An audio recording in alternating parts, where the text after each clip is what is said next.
I'm Francesca Diamore, and let's queer up the worldview. Wall Street Journal report, OpenAI debated alerting police before British Columbia school shooting. OpenAI reviewed and debated whether to alert Canadian police about troubling ChatGPT conversations months before an 18-year-old trans girl was identified as the suspect in a deadly school shooting in British Columbia. The discussions followed interactions flagged by OpenAI's internal monitoring systems for references to gun violence. As reported by the Wall Street Journal, the user later identified by Canadian authorities as Jesse Van Rootselaar was a trans person and used ChatGPT in June last year to describe violent firearm scenarios over several days. Around a dozen employees reportedly examined whether the exchanges indicated a credible threat. Some urged leaders to notify law enforcement. OpenAI ultimately decided the activity did not meet its reporting threshold, which requires a, quote, credible and imminent risk of serious physical harm to others, end quote. The account was banned. On February 10th, Van Rootselaar was found dead at the scene of a school shooting in Tumbler Ridge, British Columbia, from what police described as a self-inflicted injury. 8 people were killed and at least 25 were injured. The Royal Canadian Mounted Police named her as the suspect. OpenAI said it contacted the RCMP after the attack and is cooperating with investigators, adding, quote, "Our thoughts are with everyone affected by the Tumbler Ridge tragedy," end quote. I have mixed feelings about this. I mean, being monitored is kind of scary, but then there are some good times, good situations when being monitored can actually help the situation. I don't know if their monitoring was effective in this because it seems like there were a lot of obvious red flags, right, that could have been followed through. Yeah.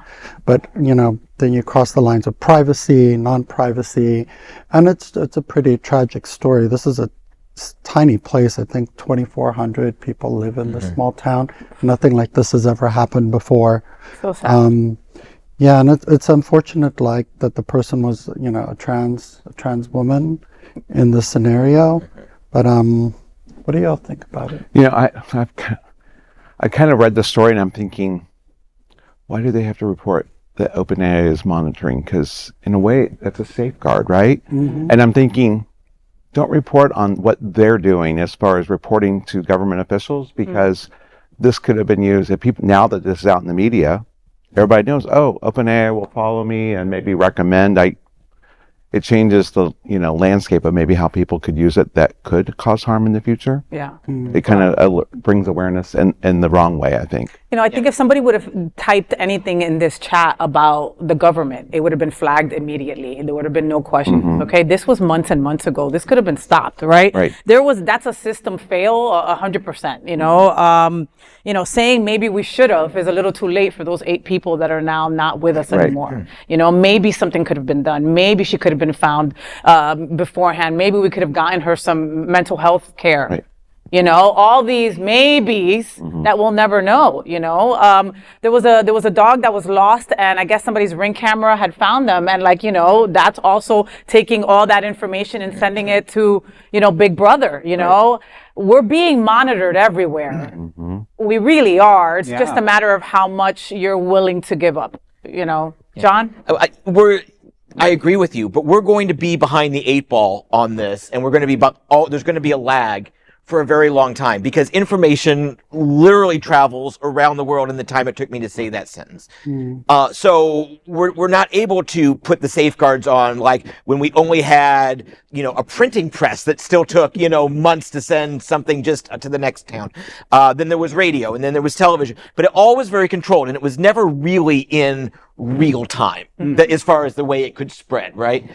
But we're past that, and we are going to, someone's going to be able to post and do something crazy before we can ever even get a handle on it. So I don't know what the answer is, but I know that things like this are going to continue. OpenAI should have done something, but in the end, this is really a symptom of a large systemic problem.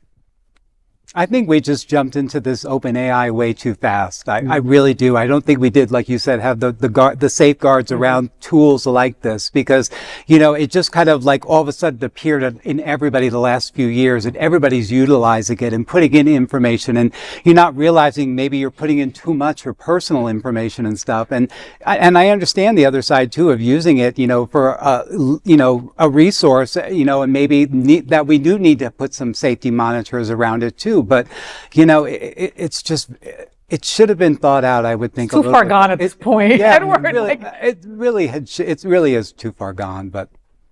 Well, folks, there is no other queer nonprofit media platform like this in the entire world. Support our LGBTQ stories by sharing them and subscribing to Queer News Tonight.